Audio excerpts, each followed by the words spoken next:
News channel में सभी करदाता डीलर्स का मैं दिनेश महेश्वरी आपका स्वागत करता हूं। इस चैनल के माध्यम से हमने आपको कंपोजिशन स्कीम के बारे में डिटेल में जानकारी देने का प्रयास किया है। पहले एपिसोड में आपने कंपोजिशन स्कीम के बारे में जाना। दूसरे एपिसोड में आपको कंपोजिशन स्कीम में रिटर्न कैसे भरी जाती है इसके बारे में हमारे एक्सपर्ट श्री अनिल काला के द्वारा बताया गया। और तीसरे एपिसोड में हम आपको बताने जा रहे हैं कंपोजिशन टू कंपोजिशन स्कीम और कंपोजिशन स्कीम से किस तरह से फ़ायदा उठाया जाए। जीएसटी कंपोजिशन वीडियो में आपका स्वागत करता हूं। हमारे जो पिछले 2 वीडियो कंपोजिशन स्कीम के बारे में लेन देन न्यूज़ के माध्यम से आपको जारी हुए थे, आज हम कंपोजिशन स्कीम की 3 इम्पोर्टेंट पॉइंट पर डिस्कस करेंगे। पहला जो पॉइंट है वो कंपोजिशन स्कीम से कंपोजिशन स्कीम में कैसे जाना है, यानी कि जो वर्तमान में रजिस्टर्ड हैं और वो कंपोजिशन स्कीम के तहत रजिस्टर्ड हैं एग्जिस्टिंग लॉ में, उनको जीएसटी की जो कंपोजिशन स्कीम है उसमें किस तरह से जाना है, क्या प्रोसीजर रहेगा। दूसरा कि यदि आप नॉर्मल डीलर हैं और नॉर्मल डीलर से कंपोजिशन में जाएंगे तो क्या प्रोसेस रहेगा। तीसरा कि आप कंपोजिशन से नॉर्मल डीलर और नॉर्मल डीलर से कंपोजिशन में जाएंगे तो क्या प्रोसीजर रहेगा। तो हम पहले आते हैं हमारे मुख्य बिंदु कंपोजिशन डीलर से कंपोजिशन डीलर में, यानी कि प्रजेंट जो लॉ है उससे जीएसटी कंपोजिशन स्कीम में। Composition dealer to composition dealer के तहत सबसे पहले आपको जीएसटी CMP 01 में अप्लाई करना पड़ेगा। ये आपको application within 30 days from the appointed date से फाइल करनी पड़ेगी। अपॉइंटेड डेट यानी कि 1 जुलाई 2017 को जब आप कंपोजिशन जीएसटी की कंपोजिशन स्कीम में जाएंगे तो आपको एक एप्लीकेशन CMP 01 देना पड़ेगा और वो 30 दिन का टाइम उसका रहेगा। साथ ही आपको जब प्रजेंट कंपोजिशन स्कीम में हो तो आपको 30 जून 2017 का स्टॉक लेना है। उस स्टॉक में आपको ये बताना होगा कि आपने अनरजिस्टर्ड डीलर से माल ख़रीदा है या रजिस्टर्ड डीलर से माल ख़रीदा है। तो इसके लिए आपको एक फॉर्म है GST CMP 03, ये आपको फॉर्म में दिखाने जा रहा हूँ।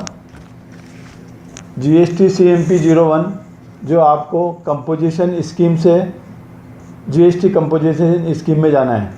ये फॉर्म उन लोगों के लिए है only for person registered under the existing law migrating on the appointed date. इसका मतलब ये हुआ कि आज की तारीख में जो रजिस्टर्ड है 1 जुलाई 2017 से पहले जो रजिस्टर्ड है वो माइग्रेट होकर कंपोजिशन स्कीम में जाएंगे तो CMP 01 फाइल करना पड़ेगा। ये 8 कॉलम का फॉर्म है, सिंपल फॉर्म है, आप इसमें जा सकते हैं। इसके साथ ही जब आपको जो स्टॉक की डिटेल सबमिट करनी है वो आपको GST CMP 03 में फाइल करनी है। Only person registered under the existing law migrating on the appointed date. इसका मतलब हुआ कि जो 30 जून को 2017 को जो स्टॉक रहेगा उसमें आपको ये डिटेल देनी है और इस फॉर्म के तहत आपने जो माल परचेज किया है या आपके पास जो स्टॉक में है फ्रॉम रजिस्टर्ड पर्सन से उसकी एग्जिस्टिंग लॉ में उसकी डिटेल देनी है। स्टॉक जो आपने का 30 जून 2017 को जो है वो फ्रॉम अनरजिस्टर्ड डीलर से आपने परचेज किया है तो उसकी डिटेल देनी पड़ेगी। मैं आपको बताना चाह रहा हूँ कि अनरजिस्टर्ड डीलर से जो आपने माल ख़रीदा था और आज के पास स्टॉक में है, तो क्योंकि 1 जुलाई 2017 से अनरजिस्टर्ड डीलर से यदि कोई आप इनवर्ट सप्लाई करेंगे तो आपको रिवर्स चार्ज में टैक्स देना पड़ेगा, इसलिए इसकी इन्फॉर्मेशन आपको CMP 03 में देनी पड़ेगी। मैं हमारे नेक्स्ट पॉइंट पर आता हूँ। यदि आप कंपोजिशन डीलर हैं 1 जुलाई 2017 को आप कंपोजिशन डीलर के रूप में जीएसटी में रजिस्टर्ड हुए हैं और आपकी 75 लाख से ज़्यादा आपकी टर्नओवर हो गई है 1 जुलाई 2017 के बाद किसी भी महीने में, सपोज दिसंबर में आपकी 75 लाख से ज़्यादा की टर्नओवर हो गई, तो आपको नॉर्मल डीलर के तहत आपको अपना फॉर्म फिल करना पड़ेगा। ये आपको फॉर्म GST CMP 07 में देना पड़ेगा, GST CMP 04 में देना पड़ेगा आपको। ये फॉर्म है, इसमें 9 कॉलम है। तो आप कंपोजिशन स्कीम को विड्रॉ कर रहे हैं और नॉर्मल डीलर में जा रहे हैं। ये फॉर्म आपको जिस तारीख को आप कंपोजिशन स्कीम से नॉर्मल डीलर में जाएंगे उस दिन से 7 दिन के अंदर आपको इस फॉर्म सबमिट करना पड़ेगा GSTIN पोर्टल पर।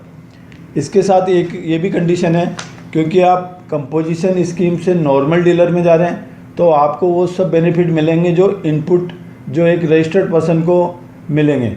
यानी कि आप नॉर्मल डीलर होने के बाद एक रजिस्टर्ड पर्सन माने जाएंगे और आपको जो परचेज है आपने परचेज की है या इनवर्ट सप्लाई जो भी है रजिस्टर्ड पर्सन से या अनरजिस्टर्ड पर्सन से, उसकी इनपुट आपको जब आप आउटवर्ड सप्लाई करेंगे तो उस पर जो टैक्स लगेगा उसमें से आपको ये इनपुट मिल जाएगी।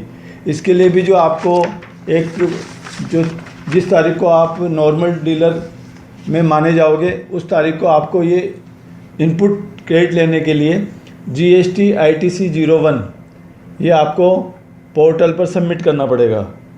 ये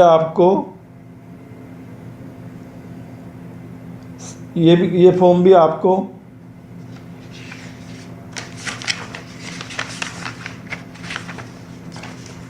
तीस दिन के अंदर ITC 01 30 दिन के अंदर जिस तारीख को आप नॉर्मल डीलर कहलाओगे उसके अंदर आपको GSTIN पोर्टल पर सबमिट करना पड़ेगा। और जब आप नॉर्मल डीलर कहलाओगे तो आपको बिल ऑफ सप्लाई इशू नहीं करना, आपको टैक्स इन्वॉइस इशू करना है।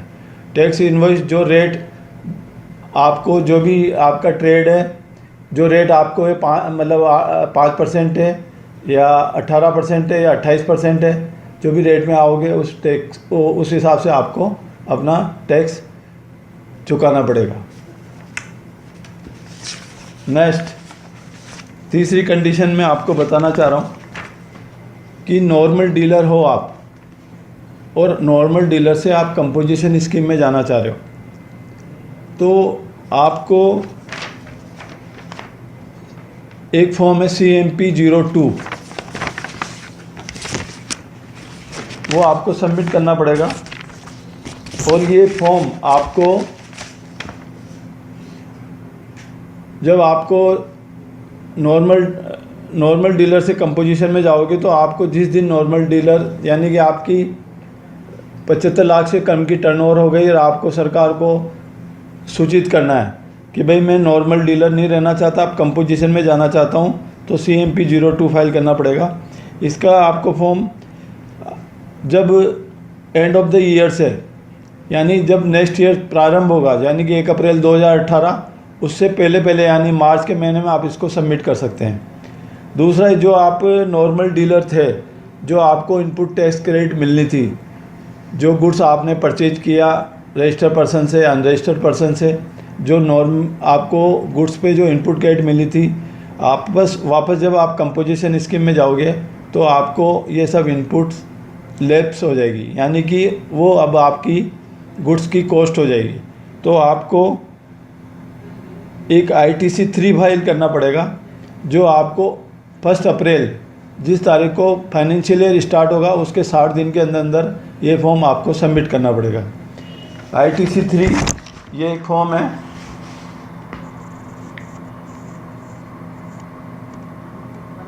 Declaration of intimation of ITC reversal oblique payment of tax on inputs held in stock, inputs content in semi finished goods, finished goods held in stock and capital goods under the section sub clause 4 of section 18। तो ये एक form है जिसमें यदि आपने capital goods की भी कोई इनपुट ली है तो वो भी आपकी लैप्स हो जाएगी और आपका स्टॉक की आपकी कॉस्ट मानी जाएगी। इस तरह से मैंने आपको तीनों जो बिंदु हैं, composition dealer to composition dealer, composition dealer से नॉर्मल डीलर और नॉर्मल डीलर से कंपोजिशन डीलर के बारे में जानकारी दी। अब हमारा जो नेक्स्ट वीडियो होगा कंपोजिशन स्कीम का, वो हमारा अंतिम वीडियो होगा। इसमें मैं आपको कुछ विशेष जानकारी दूंगा विद एग्जांपल, जो आपको आपके बिजनेस में, आपके ट्रेड में, आपके मैन्युफैक्चरिंग कंसर्न में विशेष रूप से लाभदायक होगी। धन्यवाद। लेन देन न्यूज चैनल के श्रोताओं को आपकी तरफ से क्या गाइडेंस है? क्या उनको ये लगातार देखते रहना चाहिए? मेरी ये गाइडेंस है कि मैं एक बात ये कहना चाह रहा हूँ कि जो कोई नॉर्मल डीलर है और वो कंपोजिशन स्कीम में जाना चाह रहे हैं, क्योंकि जब कंपोजिशन स्कीम में जाएंगे तो उनको कोई भी इनपुट नहीं मिलेगी, और उनको यदि उन्होंने अनरजिस्टर्ड पर्सन से माल ख़रीदा है और कंपोजिशन स्कीम में जा रहे हैं तो उसका भी उनको रिवर्स में टैक्स देना पड़ेगा, रिवर्स चार्ज के तहत। तो मेरा कहना ये है, मेरी सलाह ये है कि आपके पास यदि कोई गुड्स ऐसा है जो अनरजिस्टर्ड पर्सन से ख़रीदा है और आप कंपोजिशन स्कीम में जाना चाह रहे हैं तो 30 जून 2017 से पहले आप स्टॉक को क्लियर कर दें।